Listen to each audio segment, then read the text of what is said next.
This is a really short presentation, but we often get the question, where is Filecoin and how is it different from competitors? Given that we're a little short on time, I think most of you guys have seen these kind of headlines. The world's most valuable resource is no longer oil, but data. We've seen outages around the world from failures from centralized storage systems. We've also seen catastrophes like Cambridge Analytica when large monopolies harvest user data. So today, I think most of you guys attending already know this. If you're new to Filecoin and are listening in, this is just a really quick overview at a high level of decentralized versus centralized storage and really making sure that we have a censorship-resistant system where users have full control and ownership of their data. And this was already talked about by Juan, Molly, and many other speakers. But I wanted to start here with this quick graph. What comes to mind when you think about potential historic, current, or future competitors to Filecoin? So over the years, even before the time of Filecoin, there have been people who've thought about a decentralized storage system, right? This is for many years, even before this project.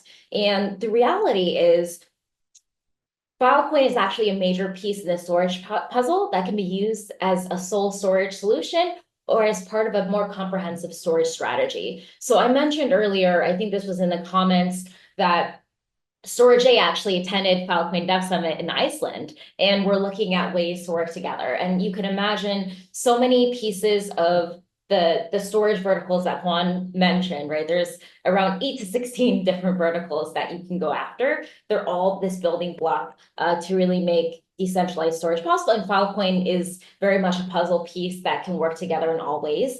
There are players that today use Filecoin, but also rely on S3 through the Decentralized Storage Alliance. Obviously, if you know IPFS well, IPFS really allows you to locate files. And then Filecoin creates that permanence layer. And then Wasabi is a great player in the archival storage space, but there are definitely use cases where Filecoin can thrive. So I wanted really everyone to think about the modular component of how interoperable Filecoin really can be. And we've also had a number of these players approach us wanting to collaborate and work together. So Molly already talked about this. I won't be redundant, but here are just some fun facts about where Filecoin stacks up, not just in the Web2 space, but really in Web3. It's one of the largest and earliest DePIN projects, arguably. Most NFTs are stored on Filecoin. As you guys have seen all throughout today, we truly have one of the most active and robust ecosystems, and I argue probably the most decentralized in all of these decentralized storage players we've seen emerge over the years. And it's not just storage itself. We've really become this data layer for Web3, AI, DePIN, and compute. And so you'll definitely hear more about this tomorrow, but I wanted to turn the floor over to Jan to share Filecoin's special sauce and give a deep dive on how Filecoin is winning in AI storage. So Jan, over to you. Yeah, so today I'll talk about the correlation between AI and storage and how we're leading in this space. AI is reshaping how we work and how we manage data. So across sectors like banking, retail, and professional services, the adoption is soaring. So take banking, for example, the AI system spend is up 13.4%. So with strict rules around 5-year data retention and SOC 2 compliance, storage matters in this space more than ever. But the good news is that our network includes providers with deep SOC 2 experience and a global footprint to meet some of the data residency needs. So we are primed for highly regulated use cases, and as AI grows, so will the need for this trusted compliant infrastructure, and we will be the leading provider for this. We are also still the most cost-effective option for data archival, even compared to major cloud providers. So while some clouds have already waived their egress fees, it's only for migration purposes.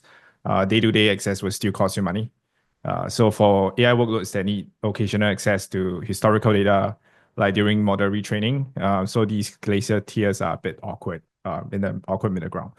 We offer a better alternative without the additional fees. So our partnership over this past year have also positioned us to deliver real-world use cases with tangible value. So for example, in the pharma sector, if we want to optimize research antigen expression, we can train an LM agent on novel combinations from these side journals that we have ingested into our network, use ATA's enterprise-grade GPUs and integrate it within agentic framework with Kite and Theoret. This data can also flow into Singularity Net's knowledge graph for RAG retrievals. And it will greatly accelerate experiments and time to market for mRNA vaccines. So I also want to highlight that where we win here is also the quality of our data set. So an example would be on the bottom left-hand corner, where this picture used to train a novel CNN for grading of tobacco leaves. And this is one of the many hidden gems that we uncovered in Asia Pacific. There are still a lot of AI data sets that are used in enterprise use cases that we still do not know of. When it comes to partnership, we know we cannot build everything alone.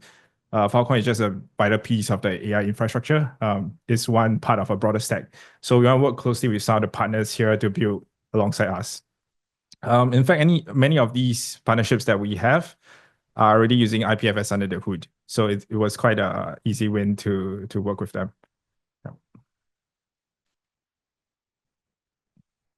So these are just our external wins. These are just our wins through external collaborations, and this is not counting all of the internal milestones. We have better tested methods. Our work with Starling Labs and numbers protocols on war crimes have shown what trusted verifiable data look like in practice. We extended this to machine learning platforms. We baked Providence directly into machine learning training workflows on Aether and BitDeer. And our chain archival partnership is not just on L1s only. They are a gateway to more of the ecosystem projects within these L1s, and we enable them to offload their archival data onto Filecoin through this cross-chain data bridge that Philby has built. We do have multiple partnerships that will help us to increase this intelligence economy and become the leading AI infrastructure provider.